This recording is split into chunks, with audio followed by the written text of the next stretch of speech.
चलिए next topic है हमारे पास bar magnet as an equivalent of solenoid. बराबर, आपने लोअर स्टैंडर्ड्स में भी सीखा होगा ना ये कि बार मैग्नेट का मैग्नेटिक फील्ड का डायरेक्शन और सोलेनॉइड का मैग्नेटिक फील्ड का direction almost same pattern resemble करता है, एक दूसरे से सेम होता है। तो यहाँ पर हम प्रूव करके भी देखेंगे क्या एक्चुअली में सोलेनॉइड बार मैग्नेट या बार मैग्नेट सोलेनॉइड एक दूसरे जैसे ही होते हैं कि नहीं, वो हम चेक कर लेते हैं यहाँ पर। तो देखिए ये कंसीडर कीजिए आप, छोटा सा एक सोलेनॉइड है, बराबर है, और ये उसका एक्सिस है और एक्सिस पर पॉइंट पी हमने रखा है यहाँ पर, ठीक है। अब आप देखिए ये है centre of the solenoid, mid point ओ।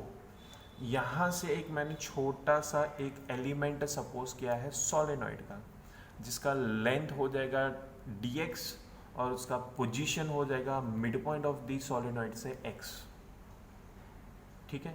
इस सोलेनॉइड का रेडियस कितना है तो स्मॉल है, रेडियस कितना स्मॉल है। अब इस पॉइंट P का position from the mid point of the solenoid कितना r, लेंथ ऑफ सोलेनॉइड ये मिड पॉइंट से एक एंड का कितना l, तो टोटल लेंथ ऑफ सोलेनॉइड कितना 2l। देख लीजिए डायग्राम में कोई डाउट है कि आपको? Most important point, most important. तो इस एलिमेंट का पोजीशन मिड पॉइंट से x है, पॉइंट P का पोजीशन मिड पॉइंट से r है, तो कहना है से माय डियर स्टूडेंट्स के ये पॉइंट P का पोजीशन एलिमेंट से कितना हो जाएगा? समझ में आया सबको?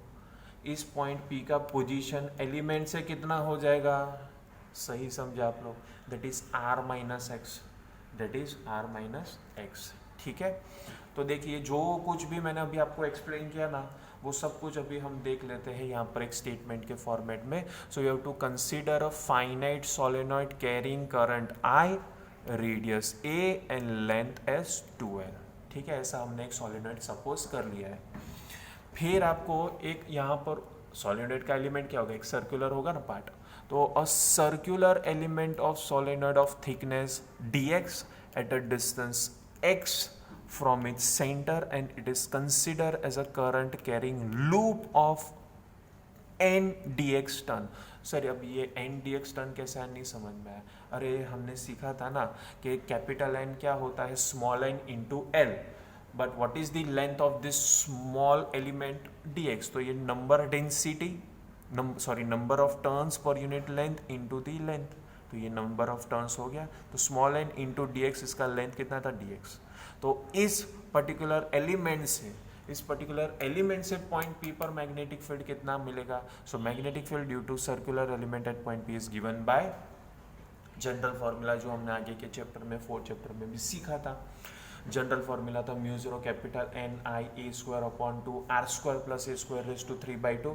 तो सिमिलरली यहाँ पर आ जाएगा DB equals to mu zero capital N की जगह पर small n into DX I A square upon 2 R square, R capital R square था distance of that point P from the element, तो हमने कितना लिया वो R माइनस एक्स, तो R minus x the whole square plus A square the whole raise to 3/2। ये समझ में आया फॉर्मूला सबको?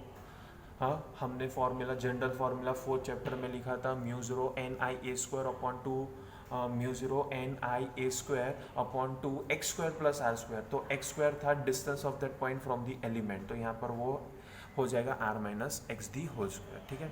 अब हम जानते हैं कि ये r डिस्टेंस जो है वो x के कंपेयर में और a के कंपेयर में बहुत ही ज़्यादा है। So for r is much greater than x and r is much greater than a, तो डिनोमिनेटर में से ये x और a आपको निगलेक्ट कर देना है, तो रह जाएगा सिर्फ r का स्क्वायर और उसका 3⁻² हमें सॉल्व करना है, तो स्क्वायर और स्क्वायर रूट कैंसिल हो जाएगा, रह जाएगा सिर्फ नीचे क्यूब, r क्यूब। तो देखिए ये नया फॉर्मूला हमें मिल गया dB का, that is mu zero N D x I A square upon 2 R cube. यहाँ तक सबको समझ में आया? यस और नो? ओके, समझ में आएगा तो फिर आगे बढ़ते हैं। तो ये तो dB था, मतलब इस छोटे से एलिमेंट से मैग्नेटिक फील्ड मिलता था, तो टोटल मैग्नेटिक फील्ड कितना मिलेगा? तो B equals to integration of dB। अब आप ये एलिमेंट समझिए, क्या एलिमेंट राइट साइड पर ही हो सकता है? नहीं, लेफ्ट साइड पर भी जा सकता है, यानी इसका लिमिट क्या हो जाएगा? Left to right side. Left side का डिस्टेंस अगर क्या हो जाएगा? -L, और राइट साइड का क्या हो जाएगा? +L, तो इसका लिमिट हो जाएगा -L से प्लस एल तक, ठीक है। अब डी बी का इक्वेशन आप सब्स्टिट्यूट करिए तो integration minus L to L mu zero N D x I A square upon 2r³। अब इसमें से सारे कांस्टेंट टर्म्स आप निकालिए, कौन कौन से कांस्टेंट टर्म्स है। तो mu zero small n I A square upon 2r³ constant सिर्फ डी एक्स यानी एलिमेंट का थिकनेस में वेरी कर सकता हूँ, यानी डी एक्स वेरिएबल हो गया तो इंटीग्रेशन हो जाएगा माइनस एल टू एल, ठीक है।